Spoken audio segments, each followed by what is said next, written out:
just need some space. I just need some space. Welcome back to the channel. I hope your training is going well. My name's Dave and I make content around running, shoe reviews, and my life. Today, I'm bringing to you guys my 500 kilometer value and durability breakdown of the New Balance Supercomp Trainer version 2. So I purchased this shoe last October, so I've been running in this for about 4.5 months now, and I've run over 512 kilometers. In this video, we're going to be talking about the durability, the price per mile, when I would use the shoe and if I still use the shoe, and finally, would I recommend the shoe? If you're wanting to hear more about the specs and hear some more details about the shoe, you can jump on my YouTube and you can check out the first impressions video that I've already done on this shoe. Okay guys, we're gonna get straight into the good stuff. So we're gonna start with talking about the wear and tear and the durability of the shoe. As you can see, they are pretty beaten up. There's practically no tread left on the rubber of the outsole and the exposed foam has been ripped to shreds. Bear in mind, I did wear these once on a trail run, but even before then, it didn't take long before the plate was exposed. Now, the biggest problem I've had with the shoe and the entire reason why I've actually had to retire them after 512 kilometers is the flat spot that I've got in the front there under the forefoot. It's happened on both shoes and I don't know if you can hear this.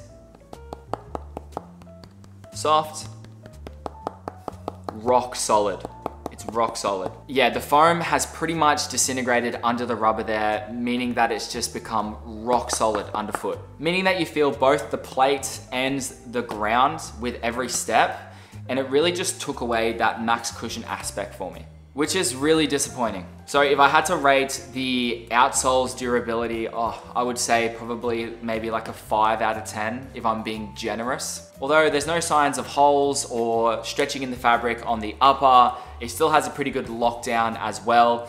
It genuinely is quite comfortable if you're looking purely for an upper fit, but yeah, it's really a letdown when you start factoring in the outsole. I will comment that there also is a pretty big dip in energy return compared to the first time that I wore the shoe as well. So yeah, not really what I had in mind when I purchased one of the most expensive daily trainers on the market, which leads me to my next category, price per mile. The Supercomp V2 comes in at 320 Australian dollars, which is obviously a fair bit higher of a price point than other daily trainers on the market. So to say that I was a little let down is an understatement. So I've done some quick maths to see the value that I've gotten out of the shoe. So it works out to be 62 cents per kilometer and around $1 per mile, which isn't really the best bang for your buck. If you consider the condition that it is in now, as in unrunnable, and considering that I actually had to retire them after only 500 Ks. Next category, when did I use it and will I continue to use it? I use this shoe from anything that's easy, recovery even, and on my longer runs. And about 350 kilometers into the shoe's life, I really started to notice that the energy return was really starting to lack. But up until then, it was really quite a remarkable shoe and I really enjoyed wearing these, especially on my long runs. Rain, hail, or shine, they seem to hold up pretty well.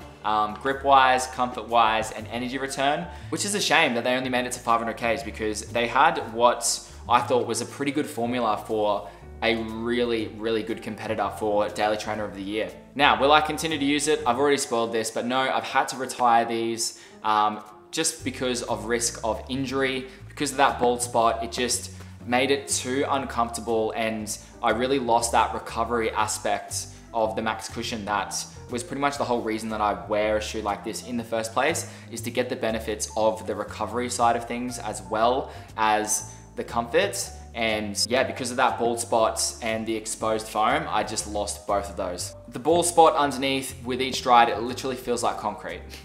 And with what it seems like a broken, I'll see if I can make it. Maybe it's this one.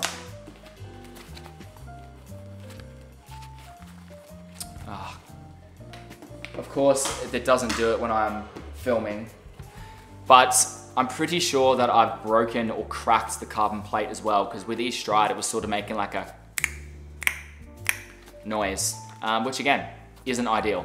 So unfortunately, it's been downgraded to my walk the dog shoe when it's raining or muddy, which I probably don't need to explain that that is not a good thing for the Supercomp V2.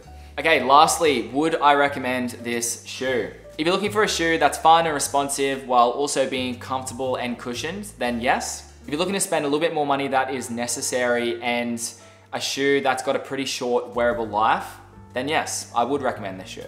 But if you're like me and you like to actually get good value out of your shoes and be able to wear them for 800Ks and upwards of 1,000, then I wouldn't recommend this shoe.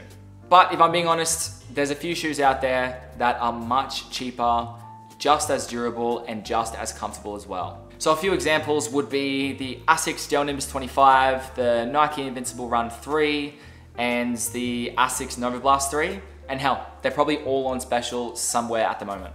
So in conclusion, I probably wouldn't recommend getting this shoe unless you really, really love the look of it, or you know, you're just not looking at putting as many miles or as many Ks in the shoe as somebody like I would like to get out of a shoe. So that's gonna conclude my 500 kilometer value and durability breakdown of the New Balance Supercomp V2 Trainer. I mean, it was a bit of a roasting, but I think it was definitely necessary and warranted. And it needed to be done. I'm not the only person that I've heard has had the same problem with these bald spots of the plate being exposed and the foam disintegrating. So to replace these, I've just got my hands on the new On Cloud Eclipse in a pretty fresh colorway. So keep an eye out in the future on my Instagram for revealing of that, and a first impressions video coming very, very soon to your screens. But that is it for today's video, guys. I hope you enjoyed. Sorry, New Balance, it had to be done. If you like this video, make sure you like it and consider subscribing to my page so you don't miss any of my future content. Thank you so much for watching, guys, and I'll see you in the next one. Peace.